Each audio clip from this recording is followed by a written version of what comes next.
Então, tal como qualquer teoria, né, o simulacionismo também tem alguns problemas, né? A gente viu que o simulacionismo tinha algumas qualidades, né, principalmente ao levar em consideração o caráter reconstrutivo da memória, né? E o caráter reconstrutivo da memória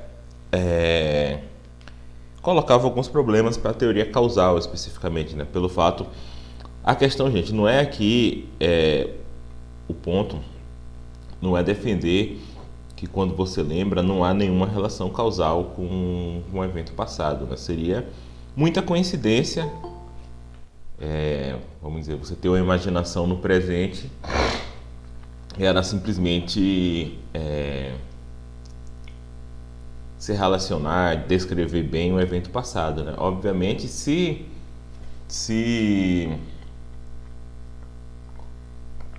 você é capaz de imaginar, de lembrar episodicamente, né?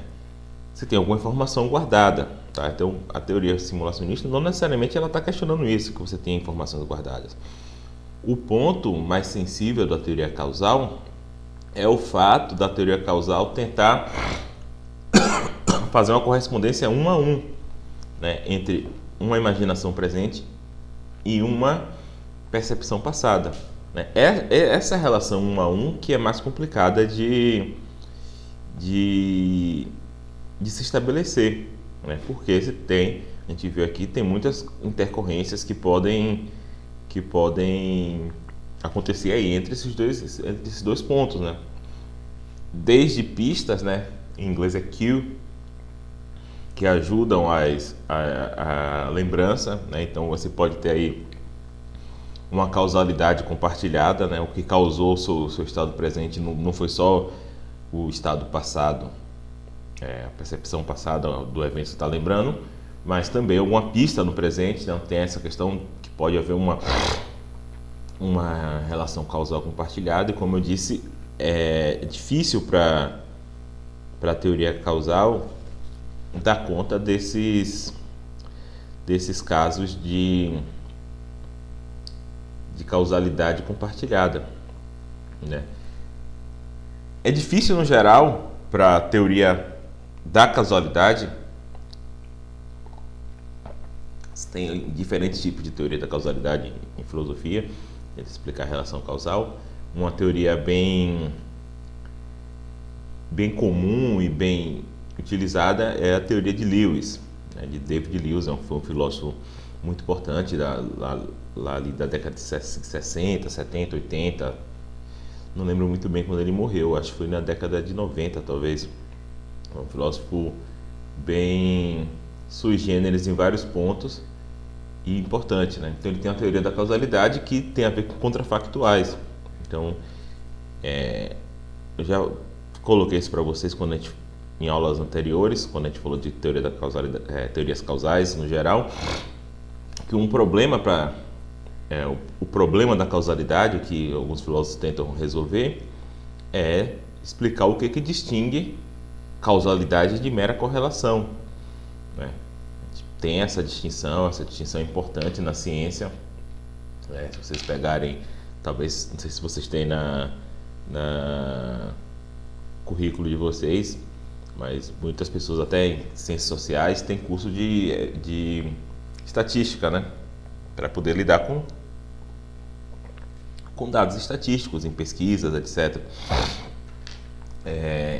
E certamente na aula de estatística, uma das primeiras coisas que vocês vão aprender, né, tem até um mantra, a galera chama de mantra, assim, tanto que se repete, que é essa ideia de que correlação não implica causalidade, né? Você tem várias variáveis que são correlacionadas e muitas vezes uma não afeta causalmente a outra diretamente. Muitas vezes, por exemplo, duas variáveis são causalmente correlacionadas porque tem uma terceira que causa as duas, né?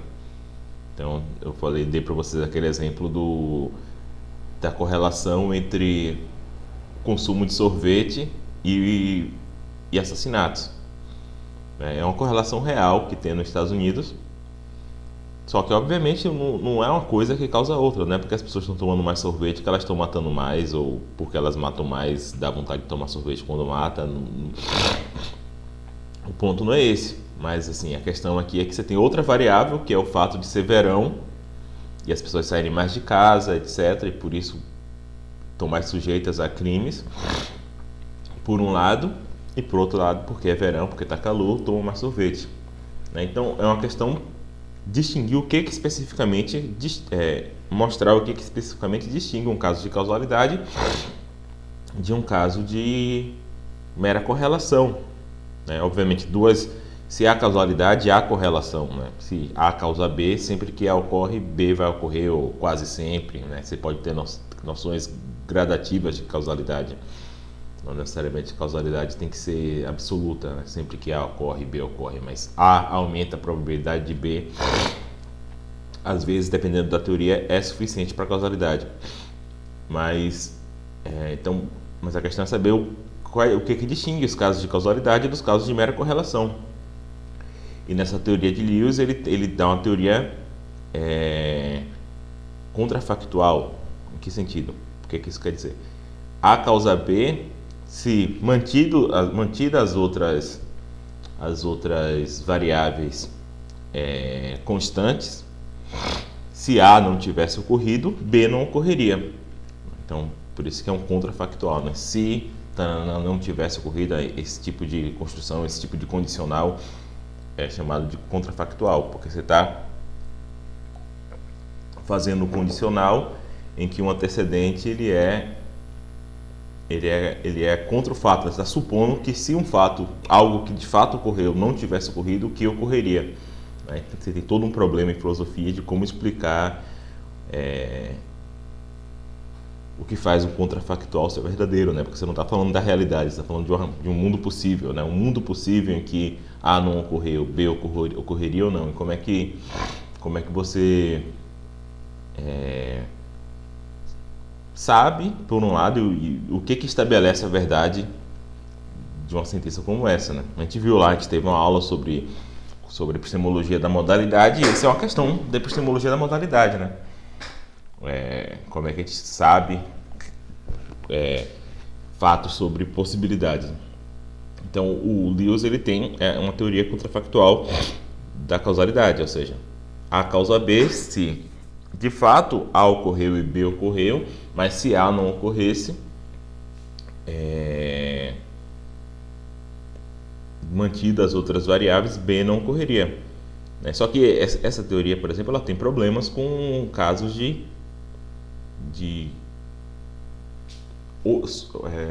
como é que eu traduzo em português isso? Sobrecausal.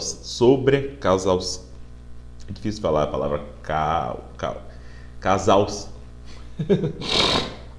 causação, sobrecausação, né? Casos em que você tem mais de uma causa, né? Então, você tem tipo se fizesse um grafo, agora eu tenho um quadro aqui, né? Mas deixa eu ver se eu tô com. Depois eu vou pegar uma caneta para escrever ali. Quando você tem esse desenho, né? Você tem duas causas para um efeito. E no caso de você ter uma pista, por exemplo, é esse o caso, né? Tipo, provavelmente se você não tivesse tido a experiência passada, você provavelmente não lembraria daquilo, você não teria aquela experiência no presente de lembrar. Mas do mesmo jeito, em muitos casos, se você não tivesse tido a pista, né?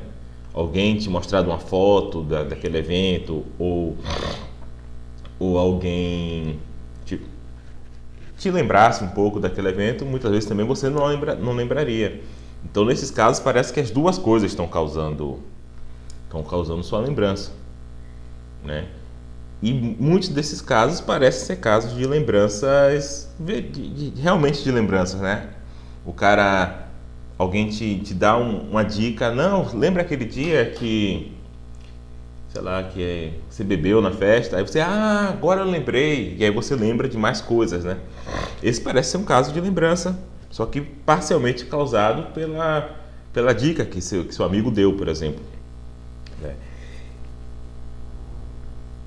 E esse caso parece ser diferente do caso de simples reaprendizado, né? O caso que você realmente esqueceu e o cara é aí seu amigo descreveu o que você fez naquela noite que você estava bêbado. E agora você sabe que o que você fez, mesmo que você não tivesse esquecido antes, né? Então esses dois casos são casos muito próximos. E nos dois casos, um caso é realmente de lembrança, o primeiro, e o segundo, aparentemente, é um caso de reaprendizado. Só que é difícil distinguir um ou outro, né? Porque até nesse caso de reaprendizado, pode ser que você esqueceu, mas ainda tivesse alguma probabilidade de você lembrar. É difícil você estabelecer que alguém realmente esqueceu algo. Porque sempre é possível de que nas circunstâncias certas ele lembrasse aquilo. Eu estou com uma bucha de parafuso aqui que eu estava colocando nas plantas ali. Né? Então, esses casos são difíceis para a teoria causal, né? Porque a teoria causal tem essa exigência de você realmente conseguir mapear a causalidade da lembrança, né? Ou seja, do estado mental que você tem no presente para um evento no passado. E parece que não é assim que a nossa memória funciona. Muitas vezes a causalidade daquele evento está mapeado para vários eventos, né? E é bem interessante que o Micaélia e o André Santana, eles apresentaram esse texto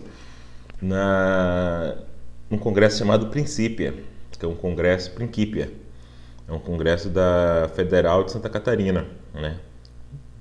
É um congresso de epistemologia famoso aqui do Brasil, acho que é o mais importante talvez do Brasil, de epistemologia, né? E foi lá que eu conheci eles, eu não conhecia, não os conhecia só por nome, né? Na época eu estava trabalhando na Federal de Santa Maria, né? Lá tem um grupo sobre memória e tal, e depois do congresso, uma semana depois desse congresso, ia ter um workshop lá em Santa Maria, que o Micaélia também iria, né? E foi interessante que eles apresentaram esse texto e no final eles... vocês lembram que tem tipo umas perguntas, uns apontamentos para pesquisas futuras, e uma das questões era exatamente como é que, se não é por causalidade, como é que a teoria, como é que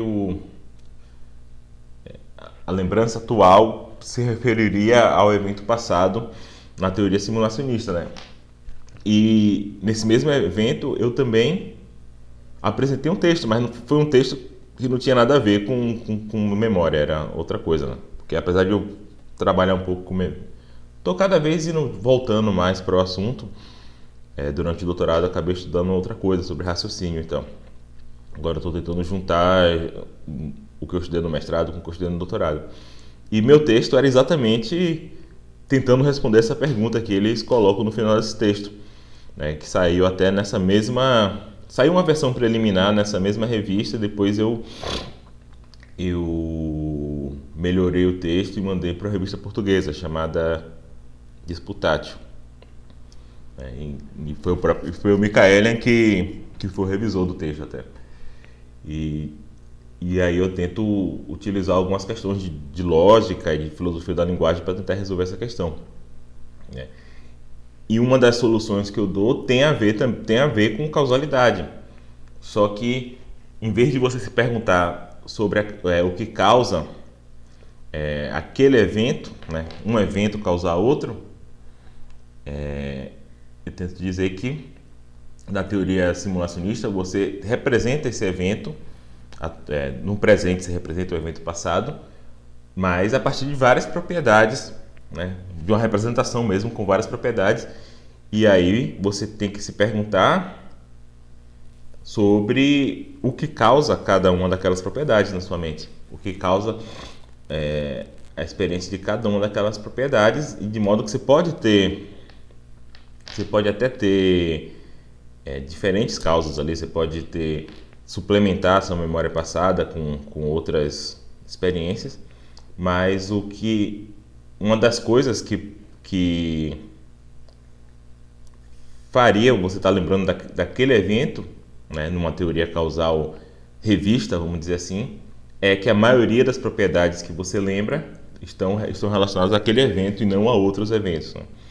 Então é complicado você fazer uma teoria causal que dê conta dessa questão, desse fato da memória trabalhar com informações de vários pontos, né? E ainda mantenha essa requisito causal, né? E ao mesmo tempo também te dê uma margem de erro, né? Porque dificilmente sua representação no presente daquele evento no passado vai ser perfeita, né? Tem que ter uma margem de erro dentro dessa margem você ainda seja capaz de dizer que a pessoa está lembrando. E você fazer essa teoria de maneira mais formal, né? Não é nem formal a palavra, né? Não é necessário fazer essa teoria de maneira formal, mas de maneira mais justa, né? Mais especificar as condições de maneira completa é bastante difícil, certo? Então a teoria simulacionista tem essa vantagem, mas ela tem algumas objeções também. E o Michaelian e o Santana, eles destacam duas, né?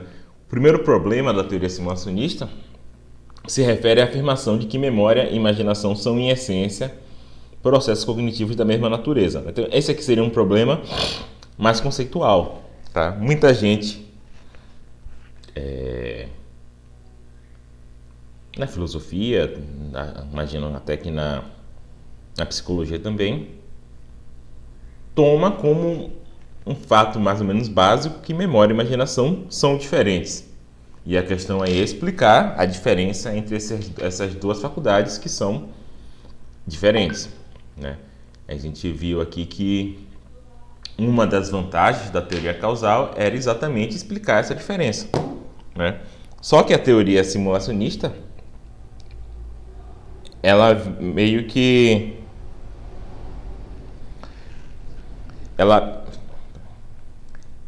Espera rapidinho. O monitor aqui perguntou uma coisa. A teoria simulacionista, ela tem como consequência que essa memória, essa barreira, essa divisória entre memória e imaginação, ela é muito menos estanque, né? Você tem aqui, você abre caminho para uma visão em que memória e imaginação são dois fenômenos do mesmo tipo, né? Tudo bem, não é a mesma coisa você lembrar e você imaginar, né? Lembrar é uma imaginação guiada por algumas situações. Para você lembrar, você precisa ter vivido aquele evento no passado, etc, etc. Mas ainda assim, são dois trabalhos da mesma faculdade, né? Então, alguns filósofos argumentam que, do ponto de vista metafísico, ou seja, da distinção sobre como é que essas faculdades são de fato, né? Então, cuidado, a gente não teve aula sobre metafísica, né? Até porque o curso é de epistemologia, mas muitas vezes as pessoas utilizam a palavra metafísico no sentido de dizer que não físico, né? No sentido de dizer que é algo esotérico. Até a própria palavra esotérica também é utilizada de maneira que não é o significado original dela. E metafísico também, né? Quando ele está dizendo aqui metafísico, não quer dizer que é fantasmas, nada disso. Metafísico em filosofia quer dizer a parte da filosofia que estuda a natureza das coisas, né? Então, quando você fala uma metafísica da memória, em filosofia quer dizer a explicação de o que é memória, né? Então, essas teorias, teoria causal da memória, teoria simulacionista da memória, são metafísica, tá? São filosofia da mente, que é um ramo da metafísica. Então, a palavra metafísica, né, parece dizer que é meta, quer dizer para além do físico, né? Muitas vezes as pessoas interpretam assim. O uso original da palavra metafísica em filosofia é muito mais prosaico, né? Então você tem Aristóteles escreveu várias coisas, né? Várias notas de ensino, né? O que a gente tem acesso de Aristóteles hoje em dia não são livros que ele de fato escreveu. Esses livros se perderam. Ele escreveu livros, eram diálogos como os de Platão, e esses livros se perderam. O que a gente tem de Aristóteles são as notas de aula dele, né? Ele ia dar aula, ele fazia notas para dar aulas, e algumas dessas sobraram. A gente não sabe nem bem se todas foram escritas por Aristóteles, se são notas de aluno, a gente não sabe direito. E aí tem notas, as notas eram bastante bagunçadas, e a pessoa que editou os primeiros livros de Aristóteles pegou as notas e juntou por assunto, né? Uma coisa boa, né? Então pegou as notas de moral, de ética, botou tudo junto e falou: ó, isso aqui é um livro de ética, sei lá, Ética Nicômaco. Pegou as notas sobre lógica, botou junto, aqui ó, os primeiros analíticos, né? Pegou as notas, então foi juntando. E Aristóteles, ele tem uma teoria física, né? Acho que eu já até comentei aqui a ideia de que as coisas têm um lugar natural, que as coisas tendem a se mover para o lugar natural, etc. Tem uma teoria física que estava basicamente errada na maioria dos pontos, mas enfim, o cara estava lá escrevendo em 300 a.C., né? E aí tinha outras anotações de uma coisa que Aristóteles chamava de filosofia primeira, né? Que a pessoa meio que não sabia onde colocar. E eles, depois dos livros da física, vinham esses livros. Aí por isso ele chamou de metafísica, no sentido de que são os escritos de Aristóteles que vêm depois dos escritos da física. Então tem a física e tem esses escritos aí depois que colocou o nome metafísica por isso, né? Então, a princípio, não quer dizer que porque trata de coisas esotéricas nem nada. Era apenas porque eram escritos que tinham a ver com física, de alguma forma, né? Porque falava ali de causalidade, falava ali de tempo, né? Questões que falava de Deus também, questões que parecem ter a ver com o modo como o mundo é, mas ao mesmo tempo não era propriamente física, porque não falava de movimento, etc. E daí colocou o nome metafísica, tá? Então, alguns filósofos argumentam que do ponto de vista metafísico, ou seja, do que é, qual é a definição, qual é a função dessas duas faculdades, do ponto de vista epistemológico. E aí, no caso, a epistemologia sempre tem a ver com conhecimento, né? De como é que a gente sabe que está lembrando ou sabe que está imaginando, do ponto de vista fenomenológico, né? Fenomenologia tem a ver com o modo como aqueles estados mentais são sentidos, são experienciados do ponto de vista da primeira pessoa, tá? Então você vê que são três âmbitos diferentes, né? Um âmbito de como realmente, de fato, memória e imaginação são definidas do ponto de vista metafísico, né? Vocês lembram que muitas vezes, do ponto de vista metafísico,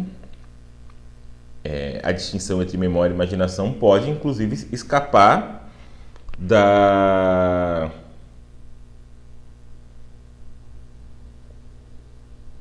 informações que o agente tem, né? Então, por isso que não tem a ver com a metafísica da memória, não tem a ver necessariamente com a fenomenologia da memória. Do ponto de vista epistemológico, né, também tem diferenças entre memória e imaginação, porque supostamente a memória te dá conhecimento sobre o passado, a imaginação não necessariamente, né? Talvez a imaginação te dê conhecimento sobre possibilidades, algo desse tipo, mas não necessariamente sobre o passado. Então parece haver diferenças também do ponto de vista epistemológico. E do ponto de vista fenomenológico também parece haver diferenças, né? Quando você lembra de algo, na maioria das vezes você tem uma sensação de pertencimento, uma sensação de que aquilo faz parte do seu passado pessoal, né? Talvez como Hume queria, essas representações são mais fortes, né? São mais vívidas. Essas são todas questões epistemológicas, fenomenológicas, porque tem a ver com a experiência de primeira pessoa. Então, desses três pontos de vista, memória e imaginação seriam processos distintos, esses filósofos argumentam. Na dimensão metafísica, argumenta que os objetos da memória são diferentes do objeto da imaginação, né? O objeto da memória, a princípio, são eventos da memória episódica aqui, né? São eventos passados. É isso que você lembra. Os objetos da imaginação não necessariamente estão localizados no passado, né? Você pode imaginar que, não, se eu tivesse feito tal coisa no meu passado, se eu tivesse uma decisão importante, né? Por exemplo, eu trabalhei como jornalista por 4 anos, depois decidi trocar de área. Eu posso imaginar como é que seria meu presente se eu tivesse feito tomado outra decisão no passado, né? Então, nesse caso, vou estar imaginando, né? Mas esses eventos que eu estou imaginando, eles não estão localizados no passado, né? São eventos meramente possíveis, algo desse tipo. Então, do ponto de vista metafísico, parece haver essa diferença, né? No caso da memória, os objetos são eventos da memória episódica, né? São eventos particulares, enquanto no caso da imaginação são eventos gerais, talvez, né? Porque eu não estou imaginando talvez um grupo de situações muito parecidas. Dificilmente eu vou conseguir representar de maneira tão específica um evento imaginado a ponto de eu pegar só um evento. Já vai ter um grupo de eventos parecidos que eu vou estar imaginando. Na dimensão epistemológica, argumenta-se que a memória e a imaginação nos colocam em diferentes posições epistêmicas, né? A memória nos dá conhecimento do passado, supostamente, e a imaginação, no máximo, nos dá conhecimento sobre possibilidades, né? Não necessariamente sobre o passado. Enquanto a memória nos permite conhecer o passado diretamente, por estar causalmente conectado aos eventos lembrados, né? Isso seria a explicação causal. A imaginação não nos permite conhecer o futuro ou mesmo o passado desse mesmo modo, pois não há uma conexão causal com os eventos imaginados. Nem poderia haver, né? Se o evento ele é meramente possível, como é que vai ter uma relação causal entre um evento meramente possível e o presente, né?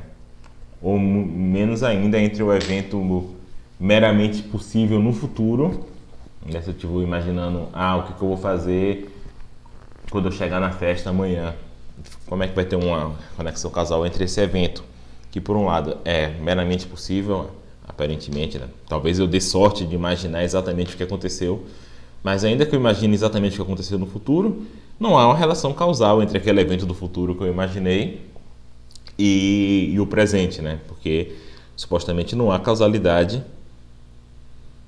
do futuro para o presente, só do passado para o presente.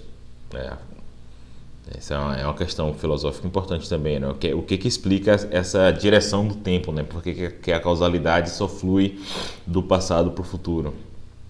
É uma questão. As melhores soluções têm a ver com a segunda lei da termodinâmica, que é a lei da entropia, que isso é uma questão interessante para vocês, gente. Todas as leis da física, elas são reversíveis. Em qual sentido? Elas não ligam para o tempo, né? Por exemplo, a lei da inércia não menciona o tempo, né?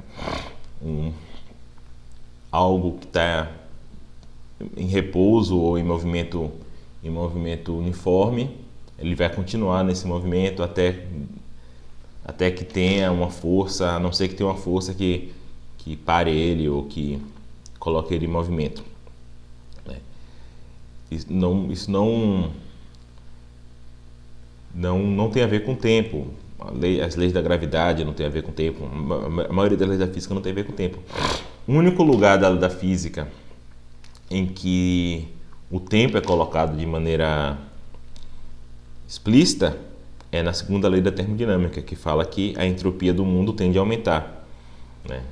Entropia é um conceito bem complicado de explicar, mas a maneira tosca de explicar é dizer que tem a ver com o grau de desordem, né? Por exemplo, se eu tenho aqui um recipiente todo quente, né? Se eu ferver uma água e aqui eu tenho um recipiente em temperatura ambiente de água e eu derramo no outro, A princípio você tinha uma organização aqui, você tinha água quente em um lugar, água fria em outro. Quando eu derramo, com o tempo, a temperatura ela meio que se divide, e o ambiente fica uniforme, né? De modo que uma vez que eu joguei a água quente na água fria, eu não consigo separar de volta, né? Porque agora todas as partículas ali estão na mesma temperatura e você não consegue saber quais átomos de água estavam no recipiente quente, quais estavam no recipiente frio, né? E isso tem a ver com a entropia.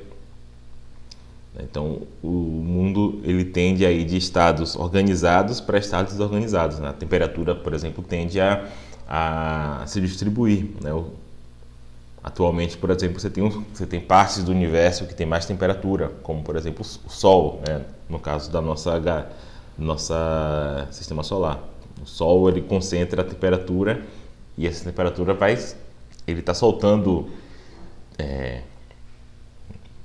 calor, né, para o resto do nosso sistema solar. Mas com o tempo isso tende a se estabilizar, né? O Sol vai estar se esfriando devagarzinho e em algum momento ele vai simplesmente morrer e a temperatura do nosso sistema solar vai ficar uniforme, né? E obviamente isso vai implicar que a vida vai ser impossível. Então a ideia geral que a gente tem é que o universo ele vai morrer assim, né? A temperatura toda vai se dissipar, você não vai ter mais organização em termos de temperatura. E isso que diz a segunda lei da termodinâmica.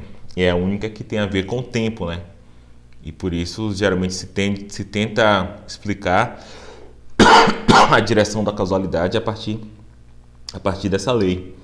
Mas enfim, você vê que é uma questão de metafísica aí. Enfim, por outro lado, alguns autores argumentam que a memória não é imune a erros de misidentificação. Isso aí é uma coisa bastante específica da filosofia, né? Essa ideia de erro de misidentificação, não é a tradução boa. É a ideia de quando eu lembro algo que eu fiz no passado, quando eu lembro mesmo, eu nunca vou lembrar de algo que outra pessoa fez como sendo algo que eu fiz. Lembrar episodicamente. Até porque se eu fizer isso, eu não estou lembrando, eu estou imaginando, né? Então a ideia de que sempre que eu lembro de algo episodicamente, eu nunca vou errar, nunca identifico o sujeito da lembrança de maneira errada, né? Isso tem a ver com o cogito de Descartes, né? A ideia seria que você nunca identifica errado o dono, vamos dizer assim, o dono dos pensamentos que você tem, né? Você sempre identifica como eu. Aí você nunca erra. Enquanto na imaginação você pode errar. Você pode imaginar algo como sendo você que fez e não foi você, etc, etc. Mas essa é uma questão mais complicada. Se tiver interesse aqui, tem um artigo, né, do Perrin, Assimetrias no Tempo Subjetivo. E na dimensão fenomenológica, argumenta-se que a memória possui uma fenomenologia característica. Quando você lembra algo, aquela representação é acompanhada pelo sentimento de coisa passada, sentimento de passadidade, sentimento de familiaridade, enquanto a imaginação não é acompanhada por esse tipo de fenomenologia. Então, os filósofos argumentam que memória e imaginação são coisas muito complicadas ou muito diferentes, e é algo ruim da sua teoria que você simplesmente não consiga explicar essa diferença de maneira boa, né? Então aqui tem uns artigos interessantes sobre esses sentimentos aí da fenomenologia da memória, né? Do próprio Santana, por exemplo, Viagem no Tempo Mental e a Filosofia da Memória, dos Michaelian, Perrin, Santana, Continuidades e Descontinuidades entre Memória e Imaginação, uma visão da filosofia, né? O Perrin, ele é um psicólogo, né? Psicólogo cognitivo. Ele é do mesmo grupo lá do Michaelian, né? Como eu disse, eles trabalham bastante em conjunto, né? Então, essa é uma questão um problema que você pode chegar a partir de questões a priori, né? Tipo, olha, a memória e a imaginação é muito diferente, sua teoria não consegue explicar essa diferença. Obviamente, que a pregnância, vamos dizer assim, dessa questionamento depende de você realmente considerar que memória e imaginação são tão diferentes, né? Já que a teoria está simplesmente falando o contrário, né?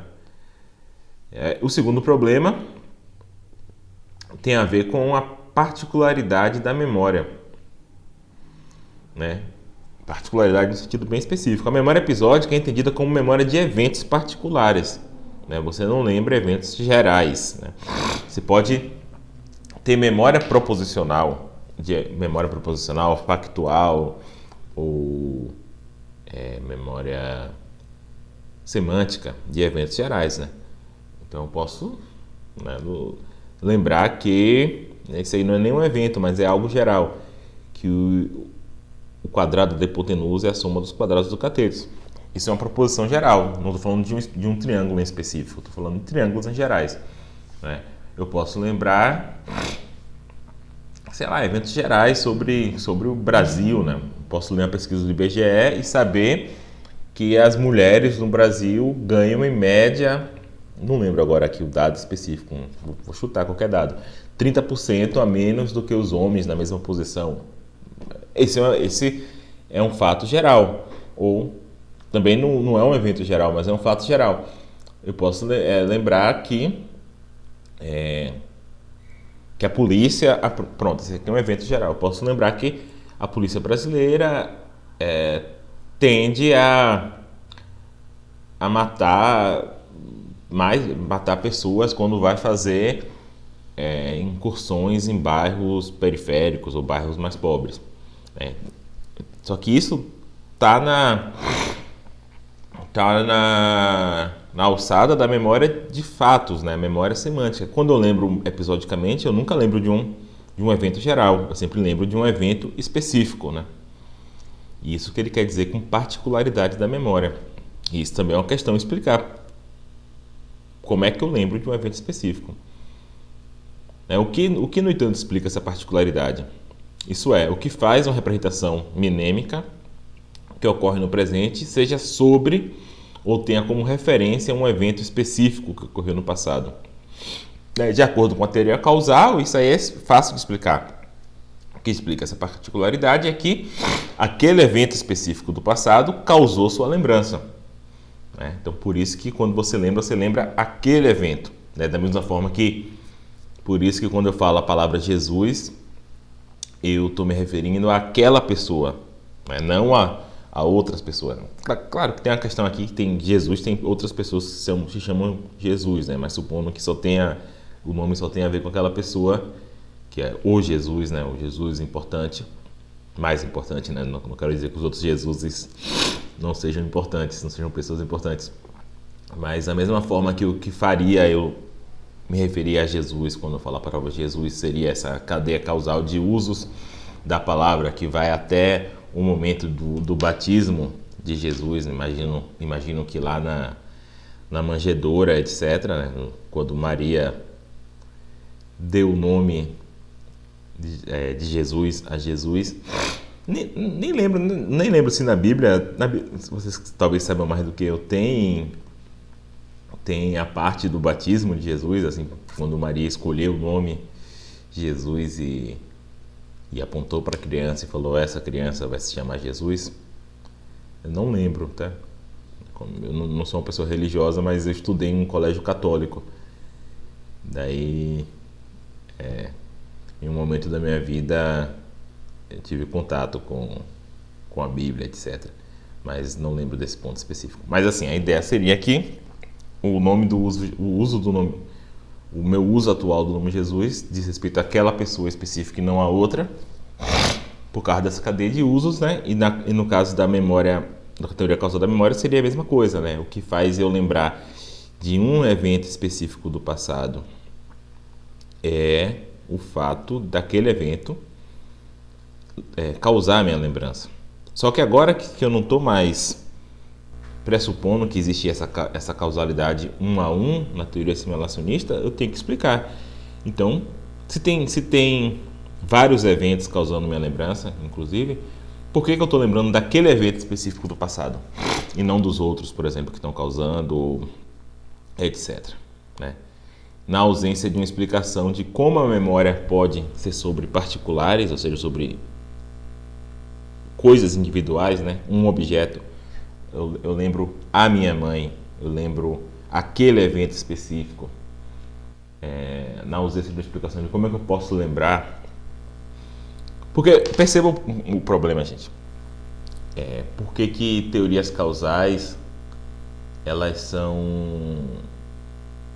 têm apelo? A outra maneira que eu teria de dizer que eu estou lembrando, por exemplo, quando eu uso a palavra Jesus, eu estou me referindo a Jesus, seria dizer que de alguma forma o nome Jesus está relacionado a um conjunto de propriedades. Jesus é aquele cara que nasceu em Nazaré, né? Nasceu em Nazaré, foi no domingo de Ramos, chegou em Jerusalém, jantou, domingo de Ramos não, desculpa, quinta de Ramos, gente, me ajudem aí, chegou quinta, né? Enfim, até o fato de eu não estar sabendo esses fatos é interessante para o ponto que eu vou fazer depois. Então, outra sugestão seria que esse nome estaria relacionado a um conjunto de propriedades, né? E quando eu falo esse nome, eu estou me referindo àquela pessoa que satisfaz essas propriedades. Só que aí está um problema, gente. Muito dificilmente você consegue selecionar uma pessoa só a partir de um conjunto de propriedades, né? Por exemplo, o nome Einstein. A maioria das coisas que a gente sabe sobre Einstein ele chegou no domingo de Ramos e morreu então na outra semana. Ele ficou uma semana em Jerusalém. Deve ser, né? Porque deu tempo de ir no templo, derrubar as coisas no templo, deu tempo de fazer muita coisa, né? Eu lembro quando eu era criança, eu sempre fazia parte a encenação da Semana Santa. Geralmente eu era tipo figurante, né, da multidão. Aí teve um ano que eu já estava maior, assim, que eu fui soldado romano. Aí eu achava muito mais legal, assim, que você tinha arma, tinha aquela roupa maneira.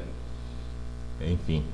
Mas enfim, então, dificilmente a gente consegue de fato selecionar um evento ou uma pessoa a partir de um conjunto de propriedades, né? Por exemplo, sobre Einstein,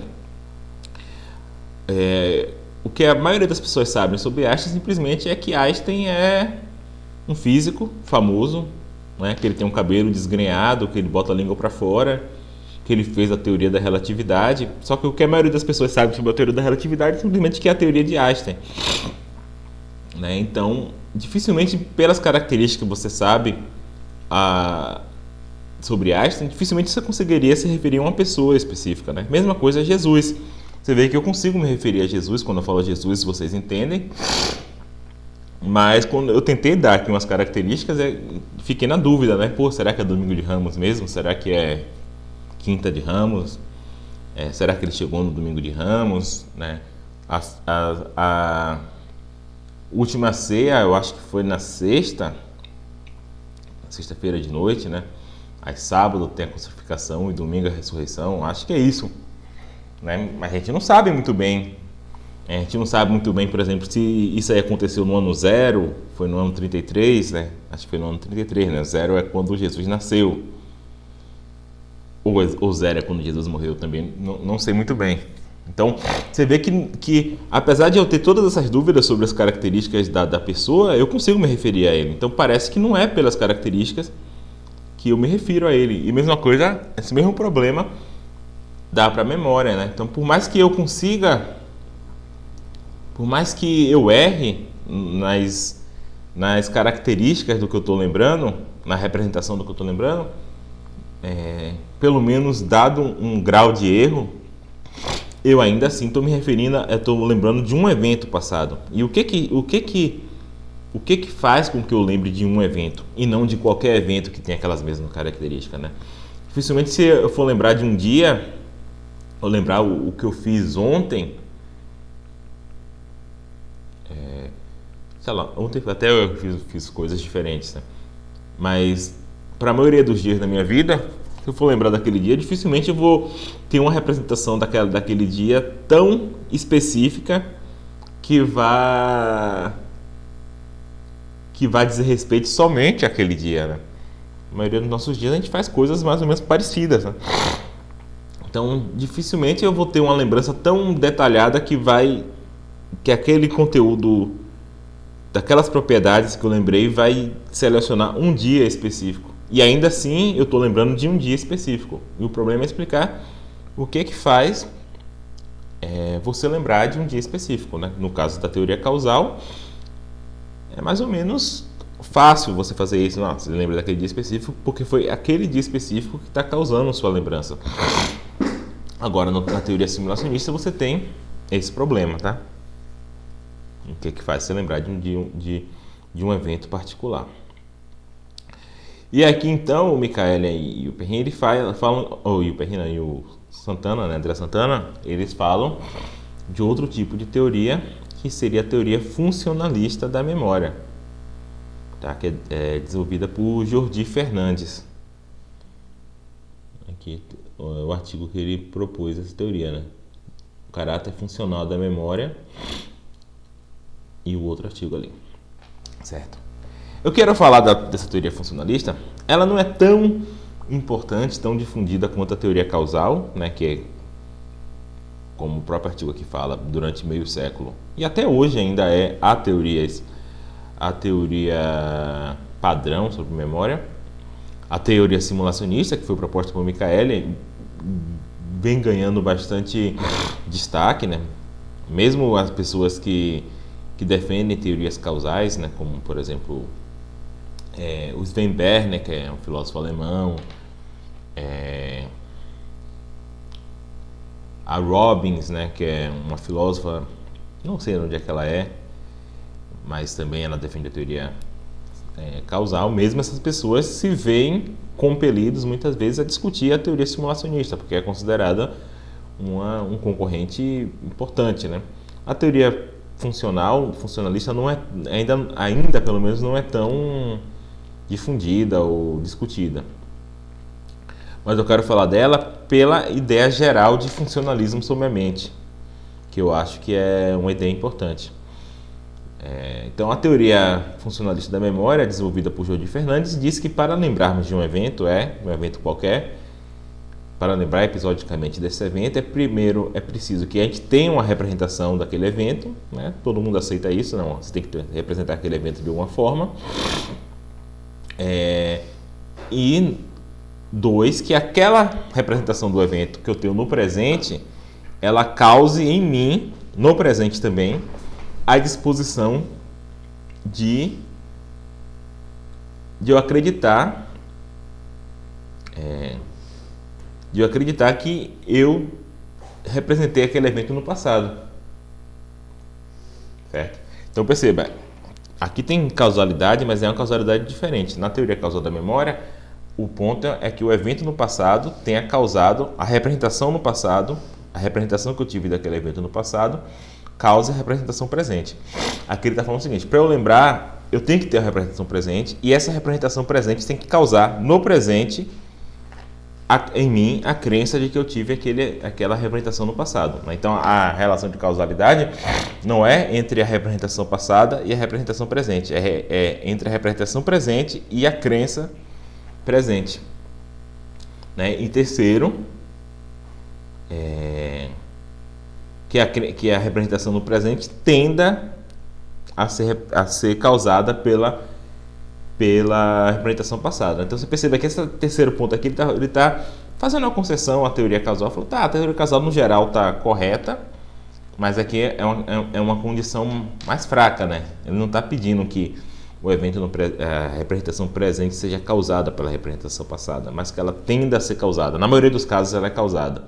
Então, mas a cláusula aqui importante para a gente é essa ideia de que memória é aquilo que causa crença. E isso que faz essa teoria ser uma teoria funcionalista. Então, esse aqui é o ponto, na verdade, que eu quero discutir mais com vocês do que a própria teoria funcionalista da memória.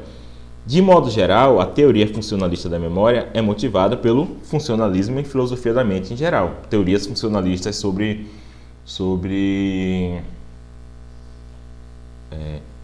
capacidades mentais, né? Então, a teoria do funcionalismo é uma teoria mais geral sobre a natureza dos estados mentais. De acordo com o funcionalismo, estados mentais como dores, crenças, desejos, né? Então, tipos de estados mentais bem diferentes, são caracterizados pelo seu papel funcional dentro do funcionamento do seu sistema, certo? Então, o que faz algo ser uma dor não é necessariamente um caráter fenomenológico, não é um tipo de sensação que você tem ou algo desse tipo, mas o papel que aquele estado ocupa no funcionamento geral da sua capacidade cognitiva. Então, o funcionalismo, de certa forma, ele é um sucessor, em algum sentido, do behaviorismo, né? Então, a ideia de que dor é um papel funcional, ou seja, como é que se descreve esses papéis funcionais, né? Esse papel funcional é determinado, por sua vez, em termos da relação exercida entre um estado mental qualquer, que esse estado mental faz entre estímulos que o sistema cognitivo recebe do ambiente, chamados de input, e respostas que o sistema exibe em decorrência desses estados, né? Então, nessa teoria funcionalista, estados mentais eles são funções. Então, tá no estado de dor o estado de dor simplesmente é o estado mental que, ao receber determinados inputs do ambiente, ele gera determinados comportamentos, né? O exemplo da dor em seres humanos nos dá uma ilustração simples. Para o funcionalista, a dor é caracterizada pelo estado interno do corpo humano, né? Então, uma diferença importante entre o funcionalismo e o behaviorismo é que o funcionalismo não tem problema desse estado interno ter uma característica fenomenológica. Não, tudo bem, a dor, ela tem uma característica fenomenológica. As pessoas tendem, quando tem esse estado mental dor, a sentir algo que a gente chama de dor, né? Tem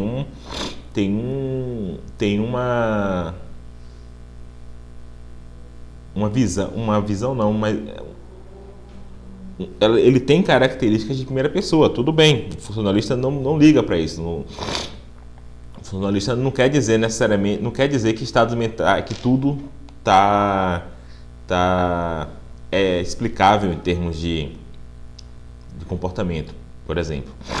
Mas o ponto do funcionalista é que, por mais que a dor, geralmente em seres humanos, ele apresente essa característica de primeira pessoa, o que define um estado mental como dor não é essa característica de primeira pessoa, mas é o estado funcional dele, ou seja, a relação entre inputs e outputs. Então, para o funcionalista, a dor é caracterizada pelo estado interno ao corpo humano que tende a ser causado por danos no corpo, ou seja, tende a ser causado. Pode ter outras causas, né? Por exemplo, membro fantasma, né? Tem pessoas que têm dor em membro fantasma. Essa dor em membro fantasma não é causada por estados externos ao corpo, né? Mas esse aí é uma exceção. No caso, as dores tendem a ser causadas por danos no corpo. Esses são os inputs. E causa comportamentos de aversão, como estremecimentos e gritos, assim como outros estados mentais, como a crença de que a fonte dos estímulos que causam dores sejam evitadas, né? Então, esses são os outputs. Então, a dor, para o funcionalismo, ela é uma função que, dado determinados inputs, ela gera determinados outputs. Então, dado um dano no corpo, ela gera um comportamento de evitar aquele dano, ou ele gera estremecimento, ou ele gera a pessoa gritar, gera determinados comportamentos dados determinados inputs, né? Então, o funcionalismo, no geral, ele tenta caracterizar estados mentais, em geral, a partir desse tipo de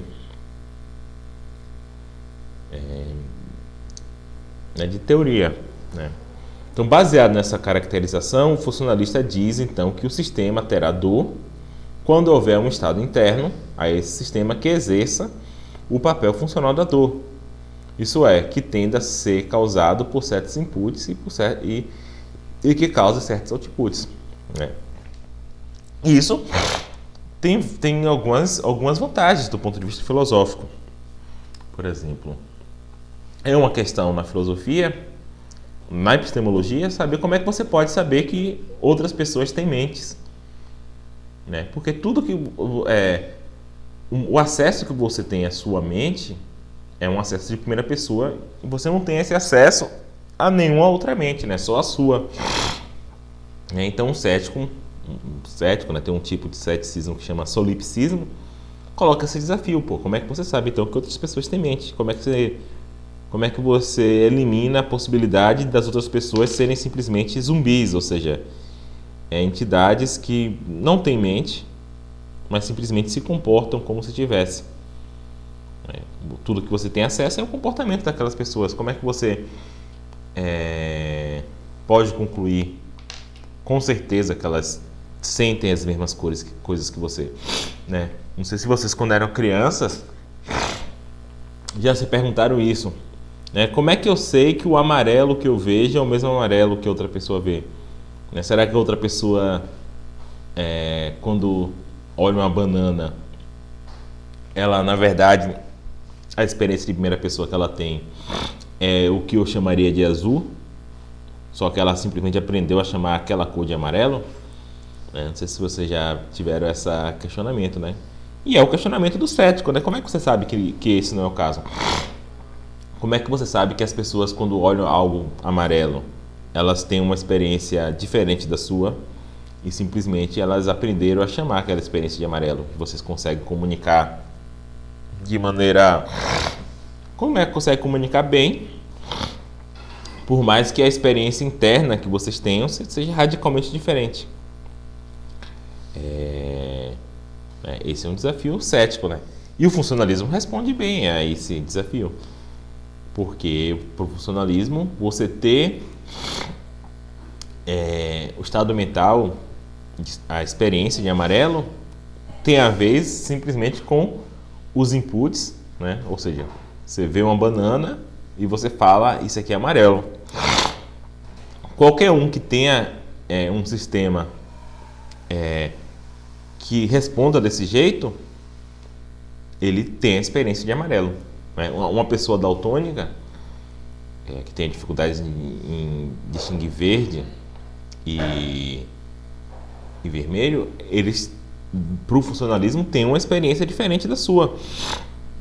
Nesse sentido de que, dado determinados inputs, eles têm dificuldades em produzir o mesmo output que quem não é daltônico.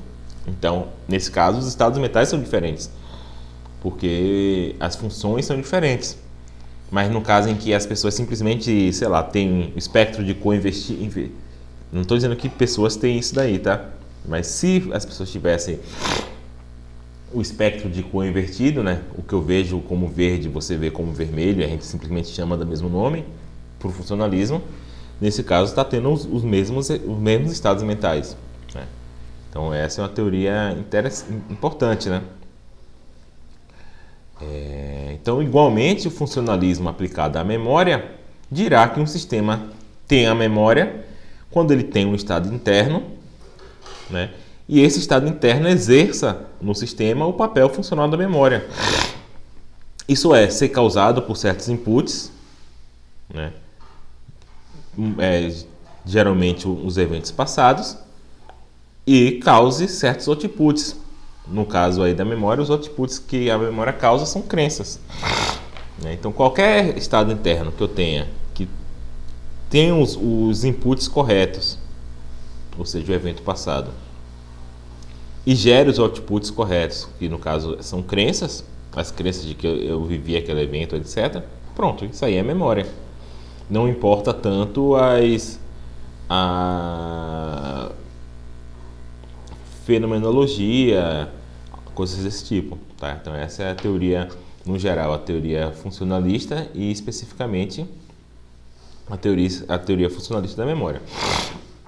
Então, as motivações, né? A principal motivação oferecida em favor da teoria funcionalista se refere à ideia de que, né, para que a gente possa dizer que um sujeito qualquer lembra de um evento passado, esse sujeito deve ter a disposição de formar certas crenças. Né? Geralmente, quando alguém realmente lembra de algo, ele forma a crença de que aquilo ocorreu. E aí tem casos em que a teoria causal, a teoria simulacionista e a teoria funcionalista dão vereditos diferentes. Isso é interessante. No artigo original lá do Martin e Deutscher, que propôs a teoria causal, ele dá um caso bem interessante, que é o caso do pintor. Martin e Deutscher nos pede para imaginar o caso de um pintor que é pago para pintar uma cena qualquer, com a única condição que a cena seja imaginada por ele. O pintor então imagina uma casa de fazenda na sua mente e pinta essa cena em seus mínimos detalhes na tela. No entanto, ao ver a tela pintada, os pais do pintor apontam que ela é uma representação muito fiel da casa que o pintor viveu quando era bem jovem, sugerindo, portanto, que o pintor não imaginou a cena, mas que, na verdade, a lembrou. Na perspectiva da teoria causal, o que determina se a representação do pintor formou em sua mente antes de pintar era uma lembrança ou imaginação é se há ou não há um traço minêmico que conecta essa representação a uma representação passada, né? E supostamente é isso que ocorre. Então, supondo que há esse traço minêmico, para a teoria causal, esse é um caso em que o pintor lembrou da casa da infância dele, não que ele imaginou. De modo similar, na perspectiva da teoria simulacionista, o que determina se a representação que o pintor formou em sua mente antes de pintar o quadro era uma ocorrência de lembrança ou imaginação é se o sistema de construção episódico estava funcionando confiavelmente, se ele tinha como objetivo representar um evento do passado do pintor. E esse aqui não parece ser tanto o caso, né? Porque aparentemente o sistema episódico, pelo menos foi essa a tarefa colocada pelo pintor, provavelmente não tinha a intenção de representar uma cena do passado. Para o funcionalista, no entanto, casos como o do pintor não devem ser classificados como lembrança. Por quê? Porque aquele estado não gerou uma crença no pintor. Não gerou a crença de que aquela casa pertence ao passado dele. Então, por isso, para o funcionalismo, esse não é um caso de lembrança, né? Então, assim, parece que dá um veredito, não sei se correto, necessariamente correto, mas um veredito bem intuitivo e simples para esses casos como esse, né? Como não gerou crença, não é lembrança. Por mais que tenha sido causado por um evento do passado, etc. Por mais que tenha sido causado por um evento passado, esse não é um caso de lembrança, porque esse estado mental do pintor não tinha o perfil funcional de uma lembrança, que é ser causada por eventos do passado e gerar crenças. O segundo caso é que a segunda motivação é a mesma motivação do simulacionismo, que é lidar com a capacidade construtiva da memória, né? Para o funcionalista, ao contrário da teoria causal, a geração de conteúdo e informação é permitida, desde que as representações minêmicas em questão exerçam um papel funcional. Então não há nenhuma barreira da memória adicionar coisas, da memória tomar tomar informação de muitas fontes, desde que o evento mental ele tenha o papel funcional correto, ou seja, ele seja causado por eventos passados e cause crenças, né? Então não há problema nem quando há adição de conteúdo, né? Tal qual no simulacionismo. E os problemas da teoria causal, ou teoria funcional? O primeiro problema colocado da teoria funcionalista diz que ela é muito restrita na sua tentativa de caracterizar a memória, excluindo casos óbvios que seriam casos de lembrança. Dois exemplos do dia a dia são relevantes aqui. O primeiro se refere a situações em que formamos uma representação mnemônica de um evento, mas a princípio não formamos disposição em acreditar que aquele evento ocorreu. Suponhamos que, ao formar a representação mnemônica da minha festa de aniversário, de 10 anos, eu não tenha certeza se aquilo ocorreu ou não. Então, por eu não ter certeza, eu não formei crença, né? Eu formei a representação, mas eu estou meio na dúvida. É muito antigo, né? Vamos dizer que pipoca na minha mente aqui uma lembrança, né? Um caso meio bizarro, vamos dizer aqui, um caso de trauma, né? Um caso de trauma que, né, estava discutindo na outra aula, uma reação comum a casos de trauma, de defesa da nossa psique é esquecer, né? Esquecer aqueles eventos traumáticos. Mas vamos dizer que na minha vida adulta pipoque na minha mente por algum motivo uma lembrança do meu trauma, né? De que quando eu era criança, sei lá, eu era colocado para ajoelhar no milho, sei lá, qualquer coisa, qualquer trauma. Por ser uma lembrança muito antiga, a princípio eu posso não formar crença a partir dessa lembrança, né? Eu posso duvidar, mas será que é isso mesmo? Será que eu não estou confabulando, não estou imaginando? Né? Minha primeira reação pode ser isso, pode ser essa. Só que perceba que para a teoria funcionalista, o fato de eu reagir assim, o fato de eu não formar crença, não estar disposto a formar crença a partir desse estado mental,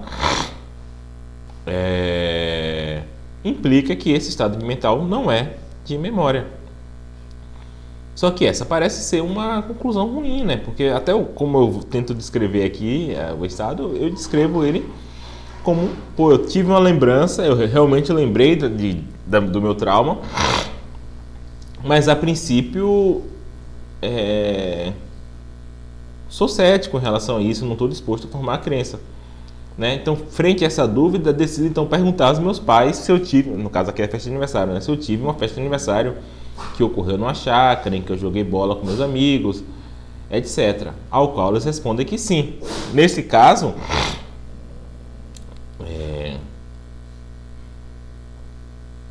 para o funcionalismo, como eu não tenho a disposição de acreditar no momento que eu tive a representação, eu não lembrei que o evento em questão ocorreu. Então isso parece bizarro, né? Parece então que quando eu tenho aquela representação, por eu não ter a disposição de formar crença, eu não estou lembrando. Aí depois que eu pergunto pro meu pai fala, não, é isso mesmo. Aí agora, a próxima vez que eu tiver a mesma representação, agora eu vou estar lembrando, porque agora eu tenho a disposição de crença. Mas parece meio bizarro isso, né? Isso fica evidente no modo que descrevemos tais casos, né? Isso foi o que eu falei. Quando eu estou descrevendo aqui o caso que eu estou lembrando de um trauma, eu falo, né? É um caso que eu lembrei do trauma e não estou disposto a acreditar a princípio, por ser uma lembrança muito antiga, etc. A gente já pressupor que é uma lembrança. Não dizemos, por exemplo, que antes de conversar com meus pais, eu estava imaginando aquele caso. E só depois de conversar com eles que eu estou lembrando, né? Parece meio bizarro, né? Parece que uma coisa externa, o fato do meu pai confirmar ou não, é relevante para o próprio fato de eu estar lembrando ou não, né? Isso parece bizarro. Ele é relevante para o fato de eu criar crença ou não, né? No caso em que meu pai confirmou, eu vou formar crença de maneira mais fácil. Vamos dizer que no caso do trauma, talvez se meus pais negassem que eu tive aquele trauma, eu ainda assim continuasse reticente a formar crença, ou quem sabe até eu formasse a crença de que aquilo não ocorreu, né? Muitos filmes são assim, né? Depois a pessoa investiga mais e aí descobre que os pais estão mentindo, etc., que aquilo realmente ocorreu, e aí ela forma a crença. Então parece que todas as questões da investigação, da opinião dos pais, são relevantes para você formar crença ou não, mas não necessariamente são relevantes para você estar lembrando, né? Se no final do filme a pessoa concluiu que realmente aquilo aconteceu, geralmente ela vai descrever falando o seguinte: olha, eu estava lembrando desde sempre, meus pais mentiram para mim para que eu não formasse a crença a partir da minha lembrança, mas eu deveria ter, né? Você poderia até pensar assim, eu poderia ter confiado, deveria ter confiado mais na minha memória, né? Então parece que são casos em que você está lembrando o tempo todo, né? Mesmo que você não esteja disposto a formar crenças desde o início, né? Então isso é um problema para a teoria funcionalista. O segundo exemplo se refere a situações em que formamos a representação mnemônica de um evento, mas formamos uma disposição para não acreditar naquele evento, né? Imagina que é um caso de trauma, mas vamos dizer que meu trauma seja um trauma muito esdrúxulo. Eu lembro que quando era criança, as pessoas faziam reuniões na minha casa que usavam, sei lá, fantasia, sei lá, uma coisa bem esdrúxula, de Naruto, e ficavam encenando as cenas de Naruto, sei lá, qualquer maluquice dessa. Pode ser algo tão surreal que eu não só não esteja disposto a formar crença de que aquilo ocorreu, como eu esteja disposto a acreditar que aquilo não ocorreu, né? Porque é meio surreal. E ainda assim parece que pode ser o caso de que realmente eu esteja lembrando disso, né? Muitos filmes também são assim, né? A pessoa às vezes lembra de algo que é bizarro, né? Só que no filme geralmente é bizarro em sentidos mais fortes, né? Lembra de ter, sei lá, de ter sido parte de um culto satânico, sempre algo desse tipo assim. E a pessoa, a princípio, não só ela pode não estar disposta a formar crença, como ela pode até procurar um médico. Não, o médico, eu estou aqui porque eu estou confabulando sobre o meu passado, eu estou inventando coisas bizarras, né? A pessoa pode estar até disposta a acreditar que aquilo não ocorreu, né? Por exemplo, por ser algo muito surreal. Só que ainda assim pode ser o caso, no caso em que aquilo realmente ocorreu, a maneira mais natural que a gente tem de descrever é falar: não, você achou que estava imaginando, mas de fato você estava lembrando o tempo inteiro daquele fato surreal que realmente ocorreu, né? Então, de novo, a questão de ser um caso implausível ou não, a questão de você encontrar outras pistas que corroborem aquela sua memória, etc., parecem ser relevantes para você formar crença ou não. Mas parece que eles são irrelevantes para a memória, parece que você está lembrando o tempo todo, né? Mesmo você estando disposto a acreditar que aquilo não ocorreu, parece que você está lembrando, parece que você não estava confiando na sua memória, né? Então, também isso parece ser um problema para a teoria funcional, né? Vamos ver aqui o exemplo que o Michael e o André dá. Suponhamos então que eu mencione ter tido essa representação aos meus pais e eles me digam que eu estou enganado, pois eu tive de fato,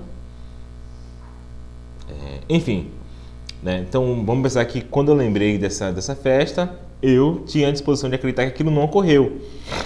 E depois, quando eu falar para meus pais, os pais falam: não, realmente ocorreu. E aí eu mude, né, da crença de achar que aquilo não ocorreu para a crença que aquilo ocorreu.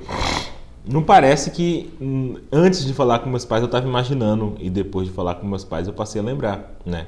Mas essa é meio que uma consequência da teoria funcionalista. Mas ainda, mesmo que assumamos que após conversar com meus pais eu tenha formado a disposição para acreditar que o evento em questão ocorreu e que eu experienciei, não é a representação mnemônica do evento que causa essa disposição, mas sim um testemunho dos meus pais. O que do ponto de vista funcionalista não seria suficiente para dizer que eu tenho memória, né? Esse também é um problema. E o segundo problema tem a ver com a particularidade da memória, né?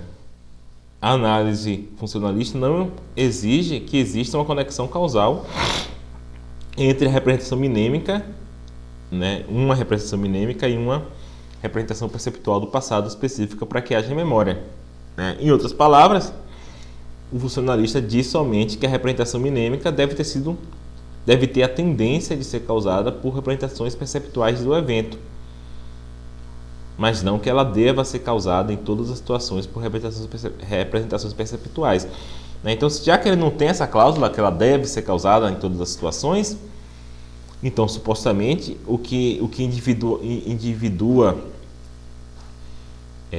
o evento passado não pode ser a causalidade, né? Porque nem sempre você vai ter essa causalidade, então tem que ter outra coisa que esteja individuando, né? Sempre que você tem memória de episódicas, você está lembrando de eventos específicos. Mas nem sempre, né, para o funcionalismo, essa memória é causada por um evento específico. Então tem que ter outra coisa na memória que individue esse evento, que não a causalidade. E da mesma forma que para o simulacionismo, o funcionalismo deve aí uma explicação. Para tornar esse ponto mais claro, podemos retornar o exemplo da dor. Para o funcionalista, uma dor tende a ser causada por danos no corpo, mas não necessariamente, né? Como eu falei, pode ser uma dor no membro fantasma. Do mesmo modo, no caso da memória, é possível que haja uma representação mnêmica que não seja causada por uma representação perceptual, mas que ainda assim seja classificada como memória. Na ausência dessa relação causal, no entanto, a questão que se coloca é o que nos permite dizer que a representação mnêmica é sobre aquele evento particular experienciado no passado, né? E não é óbvio que tipo de resposta aqui o funcionalista ele pode dar. Tá bom? Aí aqui na conclusão, gente, ele coloca algumas questões para pesquisa futura sobre memória, né? Que eu não vou entrar aqui no ponto porque talvez sejam mais direcionados para quem estuda isso, mas são questões que ele abordou aí no texto. Tá bom? Então eu vou parar por aqui. Então assim fica encerrada a nossa parte sobre memória. Aí na aula que vem eu vou falar sobre testemunho.